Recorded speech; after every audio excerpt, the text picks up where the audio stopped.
When you crawl out from underneath the covers every morning and you sit on the edge of the bed, you have a choice before you. We're wired differently. We have to set a goal that if we hit that goal, we're guaranteed to make sure all that other stuff in the middle is going to happen. Why 3 o'clock in the morning? Why don't you sleep? My appetite. I say, E.T., I want more. I can do more. If I accomplish this without a father, if I accomplish this with my mom being a teenage mom, if I accomplish this as a high school dropout,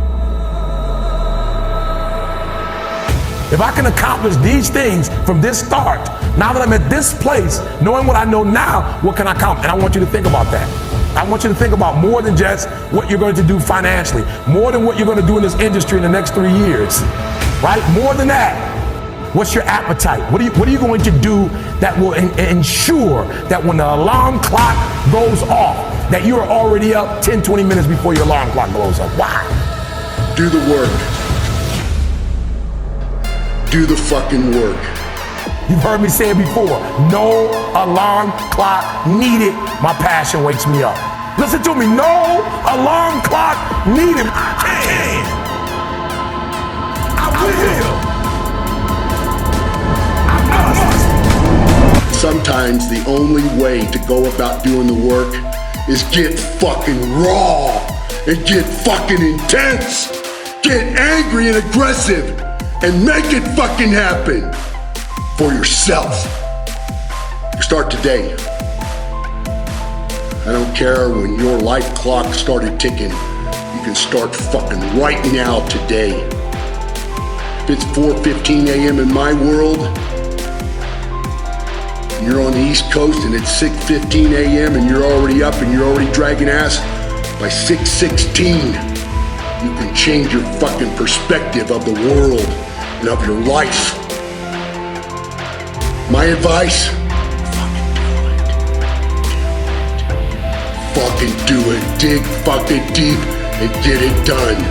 Do the work. No alarm. I haven't used an alarm clock in over 20 years. What is it? Internally aired. I want to be successful. I want to execute. I want to make all my dreams become a reality. I want to do everything I said I'm going to do. So my appetite increases. It gets stronger every year. I want more every year. I want to do more every year. I want to help more every year. I want to be bolder. I want to be better. I want to be stronger every single year. Every single year, your appetite should go up. You should never get settled. You should never get settled. You should never get content. Every single year. When you get content, when you settle, somebody's chasing you, somebody's coming from behind, and somebody's trying to take your spot. And so every single day when you wake up, you gotta set new goals, new benchmarks. You gotta raise it higher and higher and higher so you can make your dreams become a reality. True hunter, watch me. A true hunter is wired differently. He's wired differently. Doesn't have the same makeup. Listen to me, what makes a gazelle is how he's wired. What makes a lion a lion? Okay, let me explain to you. When a lion sees a gazelle and the gazelle sees the lion, both beasts see each other at the exact same time. When the gazelle sees the lion because of how he's wired, he automatically, fear takes over. When the lion sees the gazelle, he lights up. It's showtime. The hunt is on. This is what I was made for. Do the work. Do the fucking work. When I was in high school, I early on, about 16 years old, I decided I wanted to become president of the United States. Because I thought, how can I contribute the most to society? And I went to a seminar by a man named Jim Rohn. He's still a seminar speaker. I took a week's pay. I was working $40 a week as a janitor. And it was $35 for the evening seminar. So it was a big decision. I listened to him speak, and I came out so inspired. Because most of what he said, I already believed. Now as an authority figure saying, you really can be this way. Why pay the price? Why work this hard? Why go this far? Why try to learn this much? Why try to do it all? Why try to see it all? Why try to have it all? Why do it? Why learn it? Why study? Why put yourself out? Why try to take on this much responsibility? Why develop yourself to the full? Why try to become all that you can possibly become? Why try to earn as much as you can earn, share as much as you can share, develop every skill you possibly can, see every human you possibly can, go to every class you possibly can, touch everybody you possibly can? Why do that much? Why go that far? Why share that much?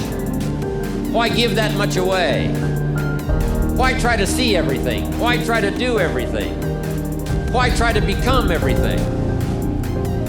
That's a good question, why?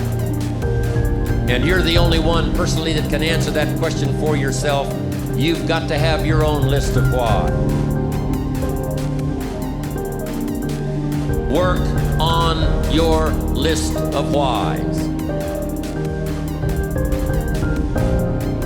If the why is powerful, the how is easy.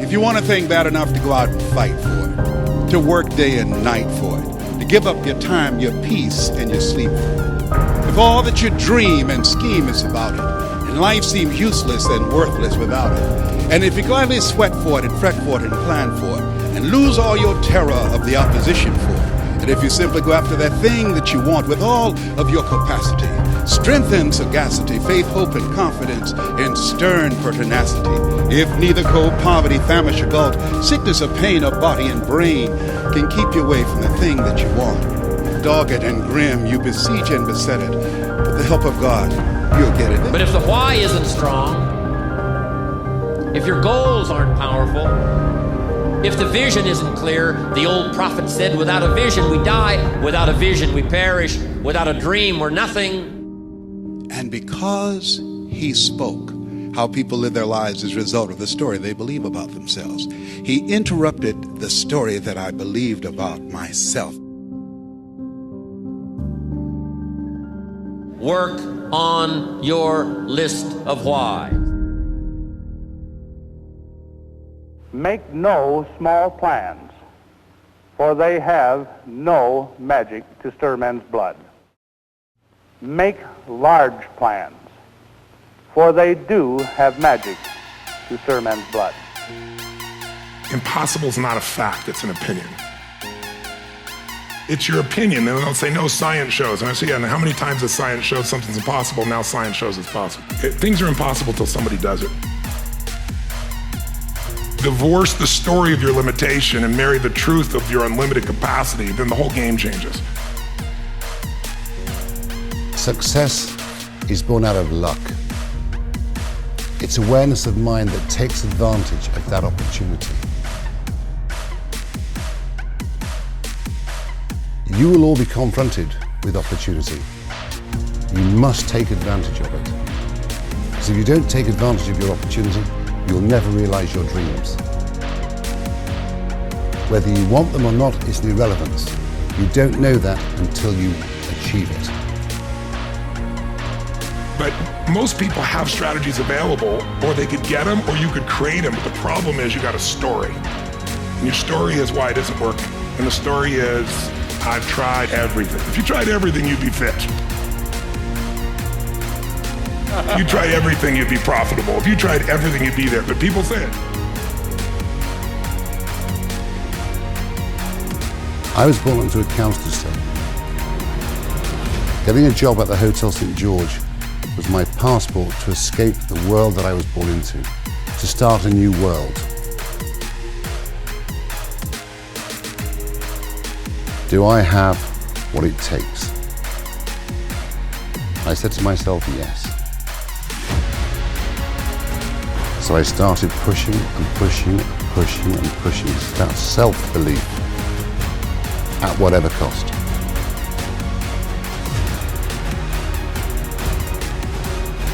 You can do more than this. If I had to walk, I had to walk. It just became just a process of grinding and grinding, and grinding is not even a good word for it. It's not even a good word for it. And just going further and further. And then when I got through running, I go to the bike, I go to the pool. If I got tired somewhere, my legs are tired, I go to the gym. And I developed this crazy workout where I was doing volume Things don't happen overnight. You have to make the emotional and the personal investment to make your dreams come true.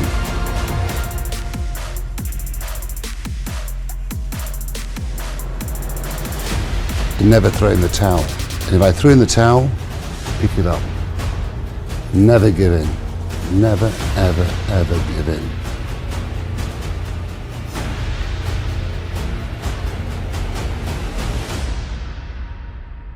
And when you're young, it's very easy to give in, to walk away. It really is. So whatever you want to do in your life, don't overwork it, don't overthink it, and you'll realize your dream. Trust me. The question isn't, can you handle the situation? The question is, can you handle your mind?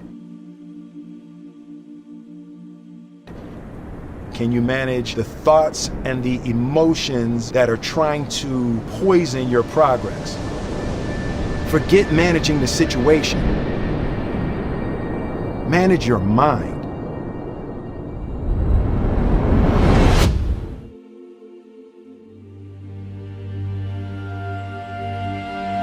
Don't matter whose fault it is that something is broken, if it's your responsibility to fix it. It's not somebody's fault if their father was an abusive alcoholic, but it's for damn sure their responsibility to figure out how they're going to deal with those traumas and try to make a life out of it. It's not your fault if your partner cheated and ruined your marriage, but it is for damn sure your responsibility to